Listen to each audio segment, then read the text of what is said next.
জন্মগতভাবেই মানুষ জাহান্নামের যোগ্য হয়, মানুষ জাহান্নামেরই যোগ্য হয়।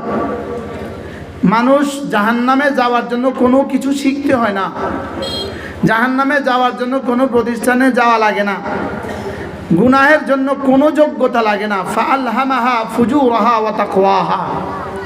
আল্লাহ তাআলা বনি আদমকে দুই যোগ্যতা দিয়েই বানিয়েছেন, গুনাহের যোগ্যতা এবং তাকওয়ার যোগ্যতা। বলেন, যেমন জমিনে আল্লাহ তাআলা দুটো যোগ্যতা দিয়েছেন, আগাছার যোগ্যতা এবং ফসলের যোগ্যতা। আগাছার যোগ্যতা আগে না ফসলের যোগ্যতা আগে? আগাছার যোগ্যতা কি আগে? আগাছার যোগ্যতার জন্য আগাছার কোনো বীজ লাগে না, আগাছার জন্য কোনো সার লাগে না, আগাছার জন্য কোনো বীজের দোকান নাই, আগাছার জন্য সারের কোনো ফ্যাক্টরি নাই, আগাছার জন্য লাঙ্গলও দিতে হয় না, আগাছার জন্য মইও দিতে হয় না, আগাছার জন্য কোনো ট্র্যাক্টরও বানায় নাই। কি বলেন? আগাছার জন্য কোনো কি নাই, প্রশিক্ষিত কোনো মানুষও নাই, আগাছার জন্য এগ্রিকালচার সায়েন্সও নাই, আগাছার জন্য কৃষি বিজ্ঞানীও নাই। তাহলে বলুন তো দেখি, আগাছার জন্য কি আছে, কি লাগে? আগাছার জন্য কিছুই লাগে না, শুধু তুমি ফসলের মেহনত করবা না, আগাছা অটোমেটিক হয়ে যাবে। তাহলে আগাছা কখন হয়? ফসলের মেহনত না করলেই কি হয় বলেন? ঠিক তেমনিভাবে আল্লাহ তাআলা দ্বীনের জন্য মেহনত শর্ত রেখেছেন, বদ্দীনের জন্য কোনো মেহনত রাখেন নাই। বদ্দীনের জন্য কি লাগে না বলেন? গুনাহের জন্য কোনো মেহনত লাগে না, নেকির জন্য মেহনত লাগে না? লাগে না। যেমন ইনি দোকানে বসে আছে, দোকানেই আছে, ইনি উঠে ওযু করে নাই, উঠে মসজিদে আসে নাই, তো ইনার গুনাহের জন্য কোনো নতুন কিছু করতে হয় নাই। কি বলছি বলেন? গুনাহের জন্য নতুন কিছু করা লাগে না, গুনাহের জন্য শিখা লাগে না। এই জন্য যারা ফেসবুক চালান, ফেসবুক আপনাদেরকে কে শিখেছে? যারা ছবি দেখে, ছবি দেখে তাদেরকে কে শিখেছে? কেউ কি করে নাই বলেন? কেউ তাকে শিখাইতে হয় নাই। লেকিন নেকি শিখাতে হয়, ইবাদত শিখতে হয়, গুনাহ শিখতে হয় না। বলেন, কি বলছি? ইবাদত কি করতে হয়? শিখতে হয়। গুনাহ কি করতে হয় না? ইবাদত না শিখলেই গুনাহ শিখা হয়ে যায়। ইবাদত না শিখলেই গুনাহ কি হয়ে যায়? গুনাহ শিখা হয়ে যায়। আল্লাহ তাআলা বলেন, ফাআলহামাহা ফুজুরাহা ওয়া তাকওয়াহা। গরু আর ছাগলকে আল্লাহ তাআলা শুধুই গুনাহের যোগ্যতা দিয়েছে, ইবাদতের যোগ্যতা দেয় নাই। ফেরেশতাদেরকে আল্লাহ তাআলা শুধুই ইবাদতের যোগ্যতা দিয়েছেন, গুনাহের যোগ্যতা দেন নাই। লেকিন আমরাই এক জাতি, আমাদেরকে রব্বে করিম ইবাদত আর গুনাহ দুটোটার যোগ্যতা দিয়েছেন। আগে দিয়েছে গুনাহের যোগ্যতা, পরে দিয়েছে ইবাদতের যোগ্যতা। আমরাই এক জাতি, আমাদেরকে আল্লাহ তাআলা দুটো রাস্তা দেখিয়েছেন। আল্লাহ তাআলা আমাদেরকে দুই রাস্তা দেখিয়েছেন, জান্নাতের রাস্তা দেখিয়েছেন, জাহান্নামের রাস্তা দেখিয়েছেন। লেকিন জাহান্নামের রাস্তার জন্য কোনো মেহনত লাগে না। আপনার ছেলেকে আপনি মাদ্রাসায় ভর্তি করাবেন না, ওটা অটোমেটিক জাহান্নামে পৌঁছে যাবে। কি হয়? কি বলছি বলেন? আপনার ছেলে মেয়েকে আপনি মাদ্রাসায় দিবেন না, এটা অটো জাহান্নামের রাস্তায় উঠে গেছে। এটার জন্য নতুন কিছু করতে হবে না। যদি কোথাও স্কুলে দেন তো দিলেন দিলেন দিলেন আর কি, না দিলেন না দিলেন, লেকিন ও জাহান্নামে যায় তার কোনো অসুবিধা নাই। লেকিন জান্নাতে যাওয়ার জন্য শর্ত আছে। যেমন কাঁচামরিচের জন্য শর্ত আছে, আপেলের জন্য শর্ত আছে, পেঁয়াজের জন্য শর্ত আছে, গোলাপ জামুনের জন্য শর্ত আছে, লেকিন জঙ্গলের জন্য কোনো শর্ত নাই। কি ভাই? এই মানুষটাকে যে আল্লাহ তাআলা তাকে, এই জন্য হাকিমুল উম্মত মুজাদ্দিদ মিল্লাত সাফায়না ওয়া আল্লাহ মারকাদা, তিনি বলতেন, ভাই এটা একটু চাবি দেন তো একজনে কষ্ট করে, এটা একটু পিছনে দিয়ে দেন, এদিকে মানুষগুলোকে দেখি না। হ্যাঁ, এটা পাতলাই হবে। এই মাশা হয়েছে। হাকিমুল উম্মত মুজাদ্দিদ মিল্লাত সাফায়না ওয়া আল্লাহ মারকাদা, তিনি বলতেন, আমাদের হযরত মাওলানা ইউসুফ সাহেব দামাত বারাকাতুহুম, হযরত হাফিজ জুজুর রাহমাহুল্লাহর পালকি বহন করছেন। সুবহানাল্লাহ। আমার মনে চাইছে তখন আইসা ওনাকেও কোলে করে নিয়ে যাই, যে উনি যেহেতু হাফিজ জুজুরের পালকি উঠাইছে, আমরা তো আর এটা পারলাম না, আমরা ওনাকে উঠাই। কি ভাই? আমারও হযরত হাফিজজিকে দেখার সৌভাগ্য হয়েছে। 1983 সাল।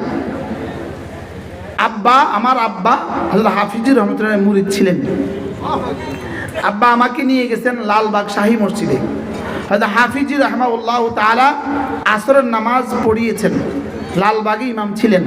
হাফিজে আসরের নামাজ পড়িয়ে এই লালবাগ শাহী মসজিদের এই পেশ মুসল্লায় জায়নামাজে বসা ছিলেন। এমন সময় আব্বা আমাকে নিয়ে গেছেন। নেওয়ার পরে বলছে যে আমার ছেলে হযরত হাফিজুর রাহমাহুল্লাহ আমার পিঠে হাত দিয়ে দোয়া করে দিয়েছেন। 1983 সাল। এই মানুষগুলো কেমন ছিলেন? উলাইকা আবাই ফাজিনি বিমিথলিহিম ইদা জামাআতনা ইয়া জারিরুল মাজামিউ। এরাই ছিলেন আকাবেরদের, এরাই ছিলেন সাহাবীদের নমুনা। বলেন কি ছিলেন? বলেন এরা কি ছিলেন? বলেন এরা সাহাবী তো ছিলেন না, লেকিন সাহাবীদের কি ছিলেন? বলেন জীবন্ত নমুনা ছিলেন, জীবন্ত নমুনা ছিলেন। হযরত হাকিমুল উম্মতের খলিফা ছিলেন হযরত হাফিজ রাহমাহুল্লাহ তাআলা। হাফিজ রহমতুল্লাহ এক বিখ্যাত খলিফা প্রফেসর হামিদুল হক স্যার, প্রফেসর হামিদুল হক সাহেব রাহমাহুল্লাহ তাআলা, তিনিও ইন্তেকাল হয়ে গেছেন। তিনি একবার নোয়াখালী মাইজদি বড় মসজিদের সামনে একটা মাহফিল ছিল, আমারও দাওয়াত ছিল, আর হাফিজুর রহমতুল্লাহ খলিফা তিনিও আসছেন। তো প্রফেসর হযরত রহমতুল্লাহ আলাইহি বয়ানের মধ্যে বলেন যে আমি হাফিজের দিকে জীবনে কখনো তাকাইনি, যখনই তাকিয়েছি তখনই দেখেছি তার ঠোঁট নড়ে। কি বললেন? বলেন তো কি বলছেন? বলেন আমি হাফিজের দিকে জীবনে কখনো তাকাইনি, যখনই তাকিয়েছি তখনই দেখেছি ঠোঁট নড়ে। আমিও আমার পীর ও মুর্শিদ হযরত মাওলানা সুলতান আহমদ নানুপুরি রহমতুল্লাহ আলাইহি, আমিও বলি আমি আমার হুজুরের দিকে কখনো তাকাইনি, যখনই তাকিয়েছি তখনই দেখেছি ঠোঁট নড়ে। হযরত আয়েশা সিদ্দিকা, আপনারা একটু বসেন, আপনারাও একটু বসেন, আপনারাও একটু বসেন, অল্প সময় বয়ান হবে। হ্যাঁ মাশাআল্লাহ, অল্প সময় বয়ান হবে। একটু আগে আসে জায়গা দেন। হযরত আয়েশা সিদ্দিকা রাদিয়াল্লাহু তাআলা আনহা রাসূল করিম সাল্লাল্লাহু তাআলা আলাইহি ওয়াসাল্লামকে লক্ষ্য করে বললেন, ইয়া রাসূলুল্লাহ মালি, আমার কি হলো? মালি, আমার কি হলো? উরিকা, আমি যখনই আপনাকে দেখি তখনই দেখি তাতাহাররাকু শাফাতাইকা ইয়া রাসূলুল্লাহ, আপনার দু ঠোঁট নড়ে। কি বলছে বলেন তো? আমার কি হলো? আমি যখনই আপনার দিকে তাকাই তখনই দেখি আপনার দু ঠোঁট নড়ে।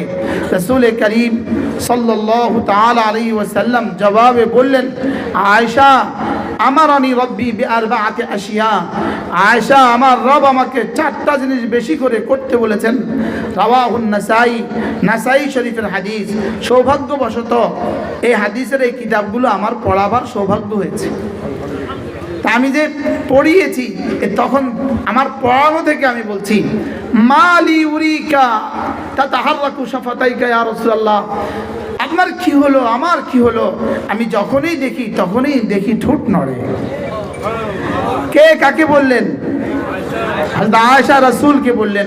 রাসূল করিম সাল্লাল্লাহু তাআলা আলাইহি ওয়াসাল্লাম জবাবে বললেন, আয়েশা আমারানি রব্বি বিআরবাআতি আশিয়া, আমার রব আমাকে চারটা জিনিস বেশি করে করতে বলেছেন। আমার রব আমাকে আদেশ করেছেন আমি যেন চারটা জিনিস দিয়ে আমার জিহ্বা নাড়াই। এবার হযরত আয়েশা বললেন, ইয়া রাসূলুল্লাহ ওই চারটা কি? রাসূল করিম সাল্লাল্লাহু তাআলা আলাইহি ওয়াসাল্লাম জবাবে বললেন, আপনারাও পারেন এই আয়াত, আপনারা সবাই পারি। আল্লাহ তাআলা বলেন, ফাসাব্বিহ বিহামদি রাব্বিকা ওয়াস্তাগফিরহু ইন্নাহু কানা তাওয়াবা। আয়েশা আমার রব আমাকে বলেছেন আমি যেন ইস্তিগফার বেশি বেশি করি, আমি যেন তাসবিহ বেশি বেশি পড়ি, আমি যেন তাহমিদ বেশি বেশি করে করি, আমি যেন তাওবা বেশি বেশি করে করি। সুবহানাল্লাহ বলেন। তাসবিহ, তাহমিদ, ইস্তিগফার, তাওবা বলেন। তাসবিহ, তাহমিদ, ইস্তিগফার, তাওবা। আয়েশা এই চারটা দিয়েই আমি আমার ঠোঁট নাড়াই। এবার এই চারটাকে একসাথে সুবহানাল্লাহি ওয়া বিহামদিহি পড়েন। আস্তাগফিরুল্লাহ ওয়া আতুবু ইলাইহি সুবহানাল্লাহি ওয়া বিহামদিহি আস্তাগফিরুল্লাহ ওয়া আতুবু ইলাইহি সুবহানাল্লাহি ওয়া বিহামদিহি আস্তাগফিরুল্লাহ ওয়া আতুবু ইলাইহি। আল্লাহর নবী বললেন, আয়েশা এই চারটা দিয়ে আমি আমার ঠোঁট নাড়াই, আমি আমার ঠোঁটে চারটা দিয়ে নাড়াই। আমি আমার পীর মুর্শিদ হযরত নানুপুরী রহমতুল্লাহ আলাইহিকে দেখেছি ঘুমের মধ্যেও ঠোঁট নড়তে। আমাদের তো জাগরণেও নড়ে না, আমাদের তো জাগরণেও নড়ে না, তাদের ঘুমেও নড়তো। তাদের কি?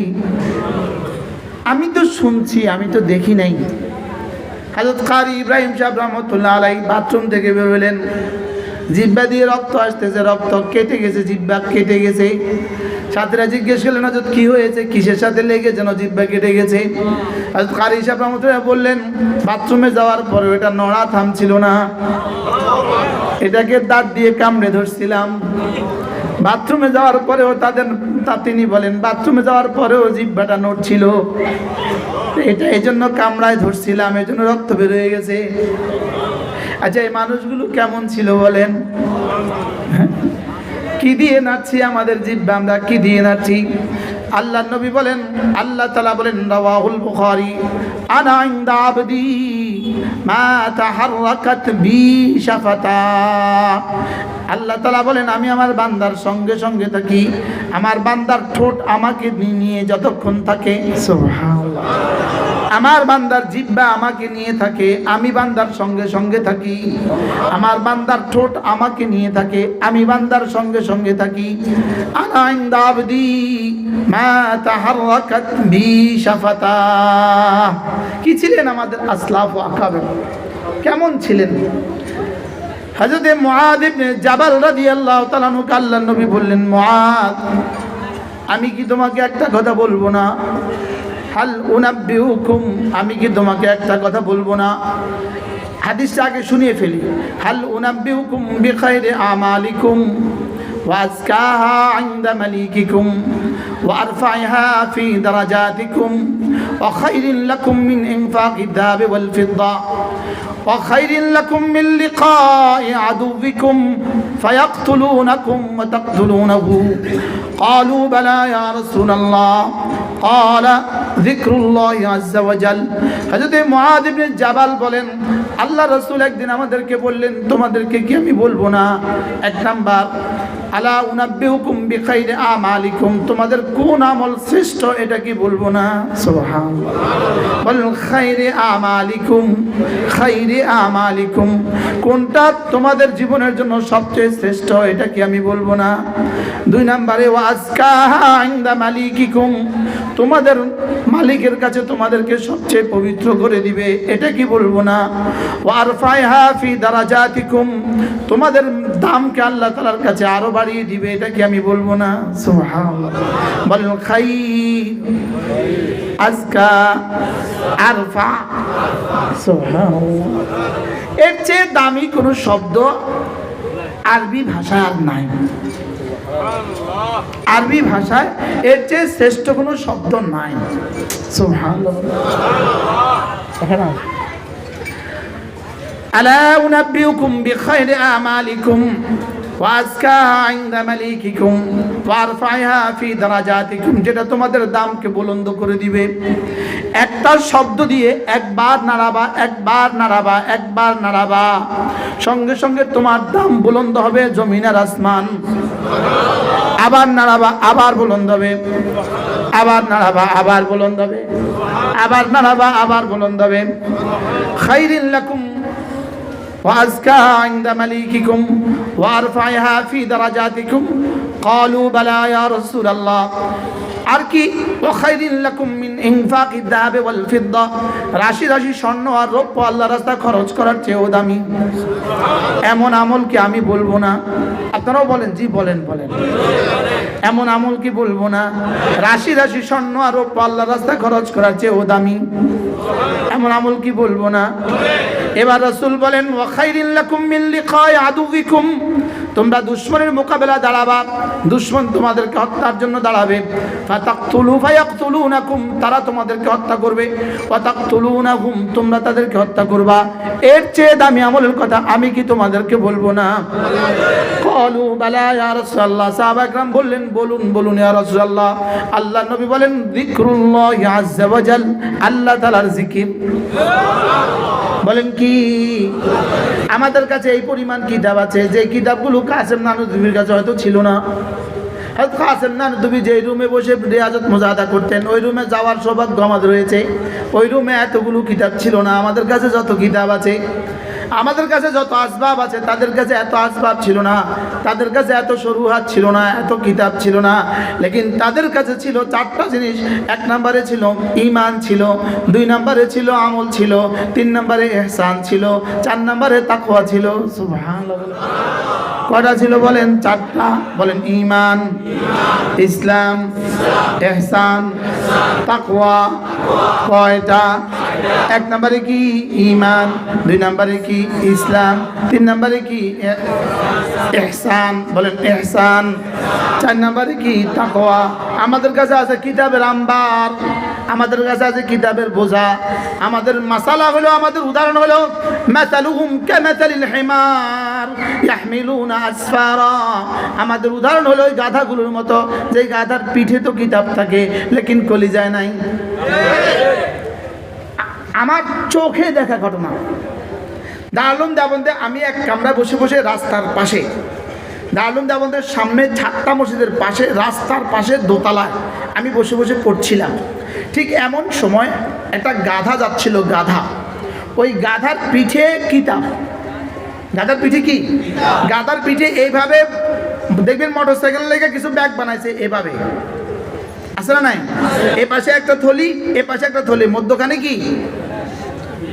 সিট, মধ্যখানে বসার জায়গা। ঠিক গাধার উপরে গাধার থলেটা এমন, এদিকে একটা থলে, এদিকে একটা থলে, আর উপরে একজন বসে আছে।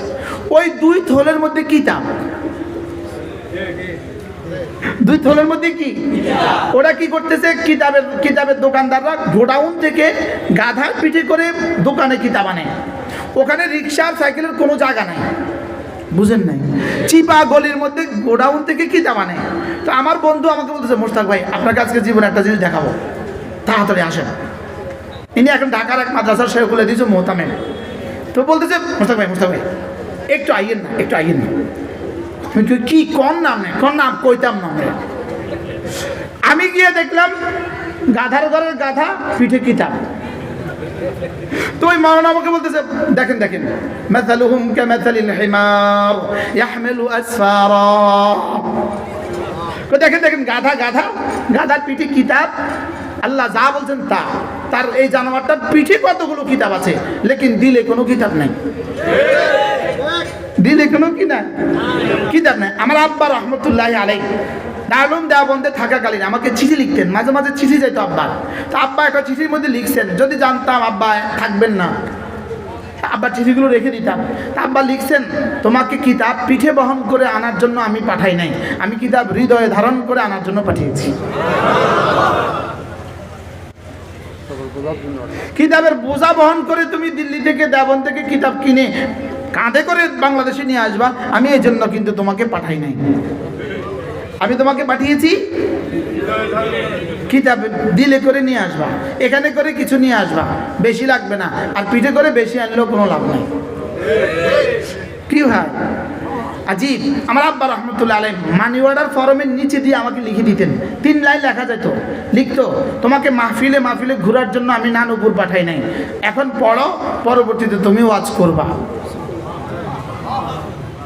সুবহানাল্লাহ বলেন। আচ্ছা কি কথাটা না বললো বলেন তো? রব্বিরহামহুমা কামা রাব্বায়ানি সগীরা রব্বানা ইগফির লি ওয়া লিওয়ালিদাইয়া ওয়া লিল মুমিনিনা ইয়াওমা ইয়াকুমুল হিসাব। এজন্য মেরে ভাইও, জিকিরের মতো জিহ্বা, আল্লাহর কসম, হাকিমুল উম্মত মুজাদ্দিদ মিল্লাত আশ-শাফাঈ নাওয়াল্লাহু মারকাদা, তিনি বলেন আল্লাহ তাআলা যাকে 3টা জিনিস দান করলেন, এক নম্বরে আল্লাহকে ভালোবাসার মতো একটা দিল দান করলেন, 2 নম্বরে জিকিরের মতো একটা জিহ্বা দান করলেন। 3 নম্বরে কাঁদার মতো 2 চোখ দান করলেন। হাকিমুল উম্মত বলতেন আল্লাহ তাআলা তাকে দো জাহানের সৌভাগ্যের চাবি তার হাতে দিয়ে দিলেন। কি ভাই, কেমন ছিল আমাদের আসলাফ ও আকাবের? কেমন ছিলেন তারা? কি করতেন? তাদের ঠোঁট নড়তো না বলেন? কি দিয়ে নড়তো? জিকির দিয়ে। কি দিয়ে বলেন? জিকির দিয়ে নড়তো। এজন্য জান্নাতীরা জান্নাতে যাওয়ার পরেও ওই সময়ের জন্য আফসোস করবে যেই সময় জিকির ছাড়া চলে গেছে। যেই সময় জিকির ছাড়া চলে গেছে। লাম ইয়াতাহাসসার আহলুল জান্নাতি ফিল জান্নাহ ইল্লা মা মাদা মিন ওয়াক্তিহি মিন গায়রি যিকরিল্লাহ। জিকির ছাড়া যেই সময় চলে গেছে, জান্নাতীরা জান্নাতে যাওয়ার পরেও ওই সময়ের জন্য কি করবে? ওই সময়ের জন্য আফসোস করবে। আমরা তো আর বুঝি না যে সেটাও তো বুঝি না। এক হাদিসে রাসূল বলেন সাল্লাল্লাহু তাআলা আলাইহি সাল্লাম, কোনো মানুষ যদি আসরের আগে মসজিদে যায়, এশার আগে মসজিদে যায়, রাসূল বলেন সে যদি এই সময়ে 2 রাকাত নামাজের তৌফিক পায়। কয় রাকাত নামাজ? শুধু 2 রাকাত নামাজ পড়ার সুযোগ তার আছে। 12টা ধরেন, 4টা 12 বাজে, 4টা 15 কি একামত। এখন 7টা 10 বাজে, 7টা 15 এশা। এই 2-4 মিনিট সময়ে যদি সেই 2 রাকাত নামাজ পড়ে, রাসূল বলেন খায়রুল লাকা মিন বাকাই দুনিয়াকা। আল্লাহর নবী বলেন তোমার বাকি দুনিয়া থেকে, সারা পৃথিবী থেকে তোমার এই 2 রাকাত তোমার জন্য শ্রেষ্ঠ। আচ্ছা বলুন তো, আর কোন শব্দ দিয়ে আমাদেরকে রাসূল তারগীব দিতেন? আর কোন শব্দ দিয়ে আমাদেরকে বুঝাতেন যে তোমার আখিরাত তোমার জন্য কতটা জরুরি, আর তোমার আখিরাত বানানো তোমার জন্য কতটা সহজ? আরে সহজ না কঠিন বলেন? বুঝাতে পারতেছি না তো? হ্যাঁ বলে না, নাও বলে না। সহজ না কঠিন বলেন? আচ্ছা আর কি বলতেন? রাসূল বলেন সাল্লাল্লাহু তাআলা আলাইহি ওয়াসাল্লাম, হাল ইয়াস্তাতিউ আহাদুকুম আন ইয়াকরা থুলুসাল কুরআন ফি কুল্লি লাইলা। পারবা কি কেউ প্রতি রাতে ঘুমাবার সময় কোরআনে কারীমের 3 ভাগের 1 ভাগ পড়ে ঘুমাবা? পারবা? সুবহানাল্লাহ বলেন। মরে গেছে, দিল মরে গেছে, মোবাইলে দিল মেরে ফেলছে, গুনাহ কলিজা ঝাঁঝরা করে দিছে। যত দামি কথাই বলেন ওদের কলিজায় আর ঢুকে না, কলিজায় ঢুকে না। রাসূল বলেন পারবা কি কেউ কোরআনে কারীমের 3 ভাগের 1 ভাগ পড়ে ঘুমাবা? আচ্ছা বলুন তো দেখি, এর চেয়ে বড় সহজ অফার আর কি? সাহাবা বললেন আইয়ুনা ইয়াস্তাতিউ ইয়া রাসূলুল্লাহ, কার পক্ষে সম্ভব? কে পারবে? আল্লাহর নবী বলেন কেন পারবা না? সূরাতুল ইখলাস লা তা'দিলু সুলুসাল কুরআন। সূরা ইখলাস কোরআনে কারীমের 3 ভাগের 1 ভাগ। সবাই কিন্তু সুবহানাল্লাহ বলে না। কলিজা ভিজে না। কলিজা না ভিজার একটা কারণ আছে। কলিজা না ভিজার সবচেয়ে বড় কারণ কি বলবো? আমার গুনাহ। আমার গুনাহের কারণে আপনাদের কলিজা ভিজে না। মনে হয় বুঝেন নাই? আমার গুনাহের কারণে আপনাদের কলিজা ভিজে না। আমাদের গুনাহ আপনাদের কলিজা ভিজে না। হাল ইয়াস্তাতিউ আহাদুকুম আন ইয়াকরা থুলুসাল কুরআন ফি কুল্লি লাইলা। পারবা কি কেউ কোরআনে কারীমের প্রতি রাতে 3 ভাগের 1 ভাগ পড়ে ঘুমাতে? ক্বালু আইয়ুনা ইয়াস্তাতিউ ইয়া রাসূলুল্লাহ, কার পক্ষে সম্ভব? রাসূল বলেন কেন পারবা না? সূরাতুল ইখলাস লা তা'দিলু থুলুসাল কুরআন। সূরা ইখলাস কোরআনে কারীমের 3 ভাগের 1 ভাগ। আচ্ছা এর চেয়ে সহজ আমল আপনাকে আর কি দিত? তুমি ঘুমাবার সময় একবার সূরা ইখলাস পড়বা, 3 ভাগের 1 ভাগ নেকি হয়ে গেল। এর চেয়ে সহজ আমল তোমার আর কি দিত? এর চেয়ে দামি আমল তোমাকে আর কি দিত? পড়েন বিসমিল্লাহির রহমানির রহিম। কুল হুয়াল্লাহু আহাদ আল্লাহুস সামাদ লাম ইয়ালিদ ওয়া লাম ইউলাদ ওয়া লাম ইয়াকুল লাহু কুফুয়ান আহাদ। আরে যে আমলগুলোর সন্ধান পায় সে আবার নির্বাচনের জন্য নাচে কেমনে? আমার বুঝে ধরে না, এটা আমার বুঝে ধরে না। যে জান্নাতের সন্ধান পায় সে আবার দুনিয়ার জন্য নাচে কেমনে? আমার বুঝো বাল তুফিরুনাল হায়াতাদ দুনিয়া ওয়াল আখিরাতু খায়রুন ওয়া আবকা। আল্লাহর কসম, আল্লাহর কসম, আল্লাহর কসম, আল্লাহর কসম, আল্লাহর কসম, আল্লাহর কসম, আল্লাহর কসম, একবার সূরা ইখলাস জান্নাতের চেয়েও বেশি দামি। হ্যাঁ, বুঝাতে পারলাম না, বুঝাতে পারলাম না, নিজেও বুঝি নাই, বুঝাতেও পারি নাই। বুঝি নাই, বুঝি নাই যে সেটাও বুঝি নাই। বলেন বুঝি নাই তো সেটাও বুঝি নাই। কি বলছি বলেন? বুঝি নাই যে সেটাও বুঝি নাই। আল্লাহর নবী বলেন কোন মানুষ যদি মান ক্বারা সূরাতুল ইখলাস 10 মাররা, যে সূরা ইখলাস পড়বে 10 বার 10 বার, আল্লাহর নবী বলেন বানাল্লাহু লাহু বাইতান ফিল জান্নাহ, রব তার জন্য জান্নাতে একটা ঘর বানাবে। আচ্ছা, কোন দেশের মন্ত্রী হলে জান্নাতে 3 মিনিট একটা ঘর বানানো যাবে? কোন দেশের প্রেসিডেন্ট হলে জান্নাতে 3 মিনিট একটা, আমেরিকাতে 3 মিনিট একটা ঘর বানানো যাবে? আরে দূর বদলকোটে 3 মিনিট একটা ঘর বানানো যাবে কোন দেশের প্রেসিডেন্ট হলে? বুঝছি, আমি বুঝে গেছি, এবং এটা আমার জিম্মাদারির মধ্যে পড়ে, আমি বুঝছি, এটা আমার জিম্মাদারি, কসম খোদাকে এটা আমার জিম্মাদারি, এটা আমার জিম্মাদারি। আমি জানি, আমি পড়ছি, আমি কোরআন পড়ছি, আল্লাহ কসম আমি পড়ছি, আমি পড়ছি কোরআন শরীফ। ইল্লা মান আমারা বিসাদাকাতিন, ইল্লা মান আমারা বিসাদাকাতিন আও মা'রুফিন আও ইসলাহিন বাইনান নাস ওয়া মান ইয়াফআল যালিকা ইবতিগাআ মারদাতিল্লাহ ফাসাওফা নুতিহি আজরান আযীমা। এজন্য আমি পড়ছি, বসে ফাসাউফা নুতিহি আজরান আযীমা, যে আজর আযীমের সন্ধান পায়, যে আজর আযীমের সন্ধান পায়। বলেন বলেন কি বলছেন? বলেন আজর আযীম, বলেন আবার বলেন আজরে আযীম, বলেন যে আজরে আযীমের সন্ধান পায় সে আবার দুনিয়ার জন্য কাঁদে কেমনে? সে আবার দুনিয়ার জন্য কাঁদে কেমনে? সে আবার দুনিয়ার জন্য নাচে কেমনে? আল্লাহ খবর। সে আবার দুনিয়ার জন্য নাচে কেমনে? বলেন সে আবার দুনিয়ার জন্য নাচে কেমনে? বাল তুফিরুনাল হায়াতাদ দুনিয়া ওয়াল আখিরাতু খায়রুন ওয়া আবকা। ইন্না হাযা লাফিস সুহুফিল উলা সুহুফি ইব্রাহিম ওয়া মূসা فأما من طغى وآثر الحياة الدنيا। আল্লাহর কসম, দুনিয়া দুনিয়া দুনিয়া দুনিয়া দুনিয়া বলবা, দুনিয়া দুনিয়া দুনিয়া বলবা, দুনিয়া অতটুকুই আসবে যতটুকু রব বরাদ্দ রেখেছেন, ততটুকুই আসবে। আখিরাত আখিরাত বলবা, তুমি বলে বলে যেখানে গিয়ে শেষ করবা রব সেখান থেকে দেয়া শুরু করবে। কি হয়? এজন্য আল্লাহ নবী বলেন মান ক্বারা সূরাতুল ইখলাস 10 মাররা, 10 বার সূরা ইখলাস পড়বা, বানাল্লাহু লাহু বাইতান ফিল জান্নাহ, রব তার জন্য জান্নাতে একটা ঘর বানাবে। কোন দেশের মন্ত্রী হলে একটা ঘর হয়? সুইজারল্যান্ডে একটা ঘর হবে, তাও আবার 3 মিনিটে। সুবহানাল্লাহ। কোন দেশের প্রেসিডেন্ট হলে অস্ট্রেলিয়াতে একটা ঘর হবে, তাও আবার 3 মিনিটে। কি ভাই পড়বো তো? আল্লাহর নবী বলেন 20 বার পড়লে 2টো ঘর হবে, 30 বার পড়লে 3টা ঘর হবে, 40 বার পড়লে 4টা ঘর হবে। হযরত ওমর বললেন ইদান নাস্তাগফিরু ইয়া রাসূলুল্লাহ, তাইলে তো আমি অনেকগুলো বানাবো। এবার রাসূল বলেন ওমর আল্লাহু আতইয়াবু আকতার, তুমি পড়তে পড়তে ক্লান্ত হয়ে যাবা, রব দিতে দিতে কখনো ক্লান্ত হবেন না।